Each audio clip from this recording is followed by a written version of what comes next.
Adoor sub ജില്ലയിലെ Poothankara GPM UP സ്കൂളിലെ ജയ ടീച്ചറിനോടൊപ്പമാണ് ഞാനിന്ന് നിൽക്കുന്നത്. ടീച്ചർ ഈ സ്കൂളിലെ ഹെഡ് മിസ്ട്രസ്സാണ്. ടീച്ചർ വളരെ സന്തോഷത്തോടു കൂടിയാണ് ഇവിടെ ഇപ്പോൾ നിൽക്കുന്നത്.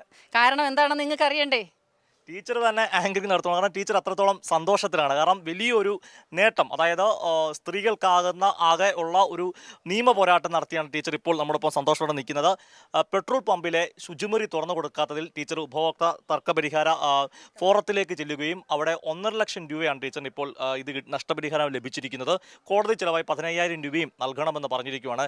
ടീച്ചർ വലിയൊരു വിജയമാണല്ലേ കേരളത്തിലെ സ്ത്രീകൾക്കാകെ വേണ്ടി നടത്തിയ ഒരു പോരാട്ടം എന്ന് പറയാം.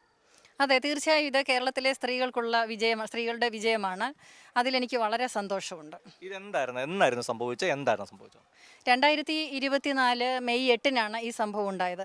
കാസർഗോഡ് നിന്നും അടൂരേക്ക് പത്തനംതിട്ടയിലേക്ക് വരുന്ന വഴിയിലാണ് പയ്യോളിയിൽ പെട്രോൾ പമ്പിൽ ഞങ്ങൾ പോയത്. അപ്പോൾ വാഷ്റൂം ചോദിച്ചു. വാഷ്റൂം പൂട്ടിയിട്ടിരിക്കുകയായിരുന്നു, തന്നില്ല. അങ്ങനെയാണ് നമ്മൾ പോലീസിലെ സമീപിച്ചത്. പോലീസ് വന്ന് ബലമായി തുറന്നു തരികയായിരുന്നു ചെയ്തത്. അതിനെ തുടർന്ന് അവരുടെ നിർദ്ദേശപ്രകാരമാണ് നമ്മൾ ഈ കമ്മീഷനിലേക്ക് പോയത്. ടീച്ചർ, ഞാൻ മനസ്സിലാക്കുന്നു അന്ന് ഈ തുറന്നു തന്നില്ല എന്ന് മാത്രമല്ല, അവരുടെ പെരുമാറ്റ രീതിയിലും ഒരു മോശപ്പെട്ട രീതിയായിരുന്നു അല്ലേ? അതെ, ഒരു സ്ത്രീ പ്രാഥമിക ആവശ്യങ്ങൾക്ക് വേണ്ടിയിട്ടാണ്, ഏറ്റവും നിസ്സഹായമായ അവസ്ഥയിലാണ് ഒരു സ്ത്രീ വാഷ്റൂമിൽ ചോദിക്കുന്നത്. അപ്പോൾ അതിന് പോസിറ്റീവായിട്ട് അനുകൂലമായ മറുപടി അല്ല അവർ തന്നത്. അതിനെ അധിക്ഷേപിക്കുന്ന തരത്തിൽ, ഇത് ടോയ്ലറ്റ് സൗകര്യങ്ങളല്ല, ശുചിമുറി ചോദിക്കുക എന്ന് പറയുന്നത് എന്തോ അധിക്ഷേപിക്കുന്ന തരത്തിലാണ് അവർ സമീപിച്ചത്. പോലീസ് വരുമെന്ന് പറഞ്ഞപ്പോഴും അവർ ഒരു അധിക്ഷേപമായിട്ട്, പോലീസ് വന്നിനി നിങ്ങളെ ടോയ്ലറ്റ് തുറന്ന് വാഷ്റൂം ഉപയോഗിക്കാനുള്ള സൗകര്യം ഉണ്ടാക്കി തരട്ടെ എന്ന തരത്തിൽ അത് അധിക്ഷേപിക്കുകയാണ് ചെയ്തത്. പോലീസ് വന്ന ശേഷം പോലീസും ബലം പ്രയോഗിച്ച് തുറക്കുമായിരുന്നല്ലേ? അതെ അതെ, പോലീസ് തുറന്നു തരാനേ പറഞ്ഞു, മാന്യമായി പറഞ്ഞു. അവർ അനുസരിച്ചില്ല, താക്കോലില്ല എന്നാണ് അപ്പോഴും ആ നിലപാട് തന്നെയാണ് അവർ തുടർന്നത്. പിന്നീട് പോലീസ് ബലമായി തുറക്കുകയാണ് ചെയ്തത്. എന്നായിരുന്നു സംഭവം? 2024 മെയ് 8-ന്. മറ്റൊരു പ്രധാനപ്പെട്ട കാര്യം, ഈ ടീച്ചർ തന്നെയാണ് ഈ കേസ് നടത്തിയത്, അതായത് കേസ് വാദിച്ചതില്ലേ, മറ്റൊരു വക്കീലിനെ ഏൽപ്പിക്കാതെ.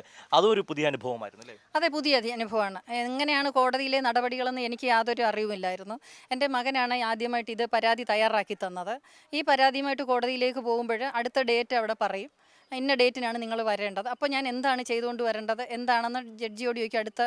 എന്താണ് ചെയ്യേണ്ടതെന്ന് ചോദിക്കും. അടുത്ത ആഴ്ച അടുത്ത പ്രാവശ്യം വരുമ്പോൾ ചെയ്യേണ്ട കാര്യം ജഡ്ജിയോ ബെഞ്ച് ക്ലാർക്കോ ആരെങ്കിലും പറഞ്ഞു തരും. അടുത്ത പ്രാവശ്യം പ്രൂഫ് അഫിഡവിറ്റ് സബ്മിറ്റ് ചെയ്യണമെന്ന് പറയും. അപ്പോൾ എന്നെ സംബന്ധിച്ച് പ്രൂഫ് അഫിഡവിറ്റ് എന്നൊരു വാക്ക് നമ്മൾ കേട്ടിട്ടില്ല. അപ്പോൾ എന്താണ് പ്രൂഫ് അഫിഡവിറ്റ് തയ്യാറാക്കേണ്ടതെന്ന് ചോദിച്ചു കഴിയുമ്പോൾ ആ ബെഞ്ച് ക്ലാർക്ക് പറഞ്ഞു തരും, ഇതാണ് പ്രൂഫ് അഫിഡവിറ്റ്. ഇനി എന്തെങ്കിലും സംശയം ഉണ്ടെങ്കിൽ നിങ്ങൾ ഏതെങ്കിലും വക്കീലുമായിട്ട് കൺസൾട്ട് ചെയ്താൽ നിങ്ങൾക്ക് കൂടുതൽ കിട്ടുമെന്ന് പറയും. പക്ഷേ അവിടെ നിന്ന് കിട്ടുന്ന ഇതൊക്കെ വെച്ച് തന്നെ പിന്നെ കൂടെയുള്ള ഒരു ടീച്ചറിൻ്റെ ഹസ്ബൻഡ് ഒരു അഡ്വക്കേറ്റ് ഉണ്ട്. അദ്ദേഹത്തോട് ഞങ്ങൾ അത്യാവശ്യ സംശയങ്ങൾ ചോദിച്ചു, കൂടുതലൊന്നും ചോദിച്ചിട്ടില്ല.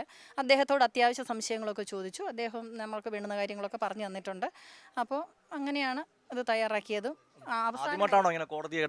അതെ, ആദ്യമായിട്ടാണ് ഇങ്ങനെ പോകുന്നതും. ടീച്ചറിൻ്റെ രണ്ട് കാര്യങ്ങളാണോ ഉള്ളത്? ഒന്ന്, പലർക്കും അറിയാം ഈ ശുചിമുറി നിയമപരമായി അവകാശപ്പെട്ടതാണ്, കഴിഞ്ഞകാല വാർത്തകൾ കൂടി അറിയാമോ. എന്നാൽ പലർക്കും അറിയാത്തൊരു കാര്യമായിരുന്നു, നിയമ പോരാട്ടം നടത്തിയാൽ അതിന് പ്രയോജനം ലഭിക്കുമെന്നത്. അത് വളരെ പ്രധാനപ്പെട്ട ഒരു കാര്യമാണ്. അതൊരു പ്രധാനപ്പെട്ട കാരണം 2024 സംഭവിക്കുന്നു, 2025 തന്നെ അതിന് വിധി വരുന്നു. ഒരു വർഷത്തിനുള്ളിൽ തന്നെ നമുക്ക് നിയമസഹായം ലഭിക്കുന്നു, അല്ലെങ്കിൽ നീതിപൂർവ്വ ഒരു വിധി ഉണ്ടാകുന്നു. അതും വളരെ പ്രധാനപ്പെട്ടതല്ലേ? അത്തരത്തിലൊരു സുപ്രധാനമായി കൂടിയ തിരുവല്ലേ വിധി? അതെ, തീർച്ചയായും. വളരെ കാലതാമസമൊന്നും വന്നിട്ടില്ല. ഒരു കോടതിയിൽ നിരവധി കേസുകളാണ് വരുന്നത്. അപ്പോൾ അതിനിടയിൽ ഒരു വർഷം പോലും എടുക്കാതെ ഇത് വന്നു എന്ന് പറയുന്ന വിധി വന്നു എന്ന് പറയുന്നത് തീർച്ചയായും വലിയൊരു കാര്യമാണ്. വക്കീലില്ല എന്ന് പറയുന്നതും ഒരു നല്ല ഒരു സാധാരണക്കാർക്കും പ്രാപ്യമായിട്ടുള്ള റീച്ചബിളായിട്ടുള്ള ഒരു കേന്ദ്രമാണ് കോടതി എന്നുള്ളത് എനിക്ക് മനസ്സിലായി. പ്രത്യേകിച്ച് കൂടുതൽ സാമ്പത്തികം ഒന്നും ചിലവാക്കേണ്ടി വന്നില്ല.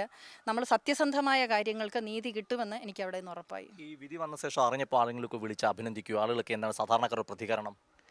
വിധി വന്നത്, ഞാൻ ഈ എനിക്ക് കഴിഞ്ഞ ആഴ്ച വിധി കിട്ടി. ഞാൻ പക്ഷേ പ്രത്യേകിച്ച് ഇതിനെ ആരോടും പറഞ്ഞില്ല. പിന്നീട് ഇന്നലെ വൈകിട്ടാണ് ഒരു ചാനലിൽ നിന്നും വിളിച്ച പ്രസ് റിലീസ് ഉണ്ടായിരുന്നു. അങ്ങനെയാണ് മാധ്യമങ്ങൾക്ക് കിട്ടിയത്. ഒരുപാട് സ്ത്രീകൾ വിളിച്ച ടീച്ചറെ ഇതേ വിഷയം ഉണ്ടാകാത്ത ഒരു സ്ത്രീകളും കാണത്തില്ല. സാധാരണ വാഹനത്തിൽ പമ്പിൽ പോയിട്ടുള്ള എല്ലാ സ്ത്രീകൾക്കും ഇതുപോലെ ഒരു മോശം അനുഭവം ഉണ്ടായിട്ടുണ്ടാവും. ടീച്ചർ പ്രതികരിച്ചതിൽ സന്തോഷമുണ്ട്. ഇത് ഞങ്ങൾക്ക് എല്ലാവർക്കും വേണ്ടിയുള്ള വിജയമാണെന്ന് പറഞ്ഞ് ഒരുപാട് കോളുകൾ ഇപ്പോൾ നിങ്ങൾ വന്നപ്പോഴും ഇങ്ങനെ ഫോൺ അടിച്ചുകൊണ്ടിരിക്കുകയാണ്. വളരെ സന്തോഷമുണ്ട്.